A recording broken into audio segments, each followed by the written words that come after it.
जय गुरुदेव। एक बहुत ही इंटरेस्टेड प्रश्न है। सर्गादि काल में अर्थात सृष्टि के प्रारंभ में देवर्षि आदि जो आयोनिज शरीर प्राप्त हुए थे, उनके माता पिता के अभाव में उनके नाम किसने रखे? सृष्टि के शुरुआत में जो ऋषि पैदा हुए, जो आयोनिज शरीर प्राप्त था, जो बिना योनि के पैदा हुए, तो उनके माता पिता तो थे नहीं, तो फिर उनके नाम किसने रखे? इस प्रश्न का उत्तर जानते हैं। सर्गादि काल में अन्य पदार्थों के नाम वेदादि माध्यम से परमात्मा ने जैसे बोधित किए, ऐसे ही माता पिता बिना आयोनिज शरीर प्राप्त करने वाले देवर्षि आदि के व्यक्तिगत नामों का निर्देश परमात्मा की आंतरिक प्रेरणा से किया गया। अग्नि, वायु, आदित्य, अंगिरा, स्वयंभू, मनु, ब्रह्मा कहा गया है। संज्ञा कर्म तो ईसद विशिष्टा नाम लिंगम, जो एकमात्र अग्नि, वायु आदि देवों का नाम का धाता और रचयिता है, उसके द्वारा ही, उसकी ही प्रेरणा से ये सब नाम रखे गए हैं और उसी की प्रेरणा से कर्म क्रिया या चेष्टा शरीर में होती है।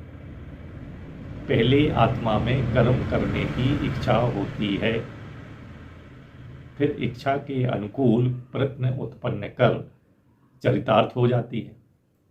प्रयत्न कर्म की उत्पत्ति में साक्षात कारण है। तो आदमी को क्या दिखता है? प्रयत्न। एक्चुअली हुआ क्या है? पहले आत्मा में कर्म करने की इच्छा पैदा हुई। कहाँ इच्छा पैदा हुई? आत्मा में। इच्छा के अनुकूल प्रयत्न को उत्पन्न कर चरितार्थ हो जाती है। प्रयत्न कर्म की उत्पत्ति में साक्षात कारण दिखता है, लेकिन प्रयत्न वाले आत्मा का हाथ से संयोग और हाथ से कर्म, ये बात समझ में नहीं आती। ये बात समझना चाहिए कि ईश्वर का रोल कहाँ है।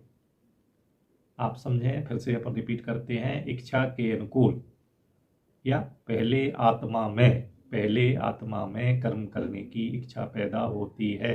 इच्छा कहाँ हुई? आत्मा में। फिर इच्छा के अनुकूल प्रयत्न हुआ। प्रयत्न जो है कर्म की उत्पत्ति में साक्षात कारण है, लेकिन प्रयत्न करने वाले आत्मा का हाथ से संयोग, हाथ में कर्म का उत्पादक है। यहाँ कर्म का असमवायी कारण है आत्मा का हाथ से संयोग, और असमवायी कारण है हाथ, और निमित्त कारण है आत्मा का प्रयत्न। हाथ का ऊपर उठना या हाथ में क्रिया होना, ये उत्क्षेपण कर्म है। इसका उदाहरण देते हैं। इसकी कहानी बहुत ही इंटरेस्टेड है। इसमें जो है एक पतिव्रता स्त्री के ताकत को बताया गया, शक्ति को बताया गया। एक पतिव्रता स्त्री जो है पति के जागने से पहले जग जाती थी। जाग के वो सारे काम निपटा के जो है तैयार हो जाती थी। इसके बाद वो पति को जगाती थी। जैसे ही पति जो है नहाने जाता था फ्रेश होके, जब तक वो जो है पूजा स्थल पर सारा पूजा का सामान लगा देती थी। जब तक पति पूजा करता था तब तक वो उसके लिए नाश्ता खाना वगैरह की व्यवस्था कर देती थी। जैसे ही वो खाना जो है खा के बाहर जाता था, वो फिर घर का काम निपटाने लगती थी। एक बार जो है वो घर का काम कर रही थी, घर में जो है मूसल से धान कूट रही थी, और उसका पति ने दरवाजे पर दस्तक दी।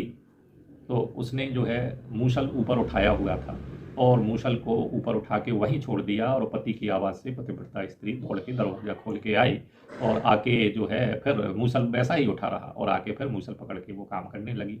जब ये बात जो है उसकी पड़ोसिन स्त्री ने देखी तो उस बड़े अचंभित रह गई, और उसने इसका कारण पूछा। तो उसने जो है ये कारण बताया कि ये सब पतिव्रता का प्रभाव है। तो उसने इसके बारे में पूछा कि ये कैसे, क्या करती हो जो इतनी इतनी तुम्हारी ताकत है? तो उसने कहा मैं कुछ नहीं करती। उसने अपनी पूरी दिनचर्या बता दी कि मैं सुबह उठती हूँ और पति से पहले जग जाती हूँ, घर का पूरा काम धाम करके तैयार हो जाती हूँ, फिर पति को जगाती हूँ, पति के लिए नहाने की पानी की व्यवस्था करती हूँ, जब तक पति नहाते हैं तो उनकी पूजन की व्यवस्था करती हूँ, जब तक वो पूजन करते हैं तो मैं उनके नाश्ते की व्यवस्था करती हूँ, इसके बाद मैं उनकी सेवा करती हूँ और घर का सारा काम करती हूँ। तो बोले अगर मैं भी ऐसा करूँगी तो मुझे ये शक्ति प्राप्त हो जाएगी। उन्होंने कहा भाई होना तो चाहिए, और उसने ऐसा ही किया। उसने जो है अपने आदमी से कहा कि जल्दी उठो, जबकि उसका आदमी बीमार रहता था, उसको देर रात तक नींद नहीं आती थी और सवेरे नींद आती थी, उसको ज़बरदस्ती जगा दिया और उसने बिना नहाए जगाया। वह जैसे तैसे तो उठा, उसको ज़बरदस्ती बोली तुम नहाने जाओ, वो बीमार रहता था, नहाना नहीं चाह रहा।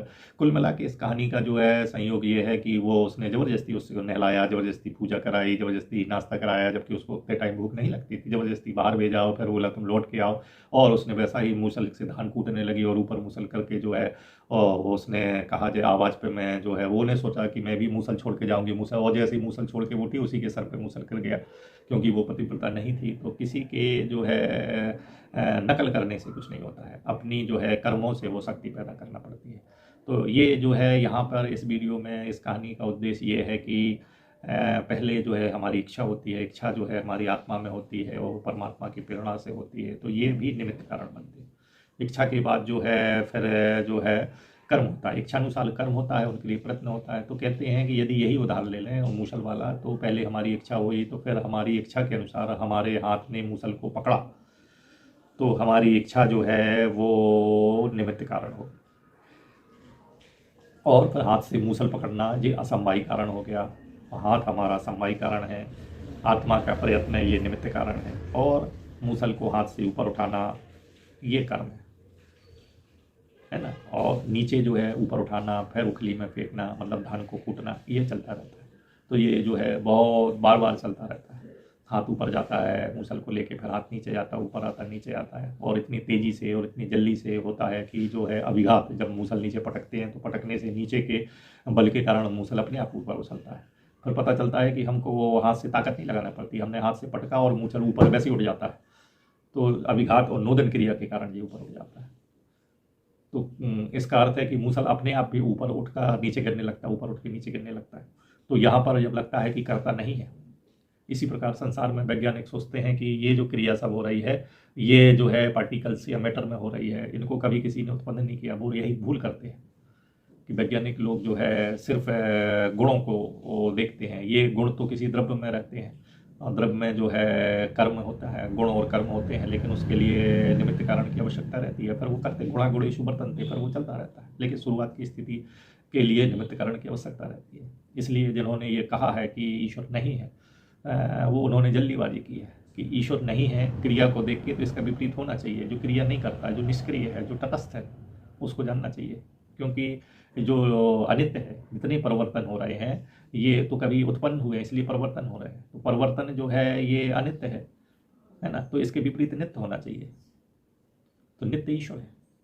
नित्य जो जो नित्य द्रव्य है उनकी वजह से वो निमित्त कारण है। नमस्कार।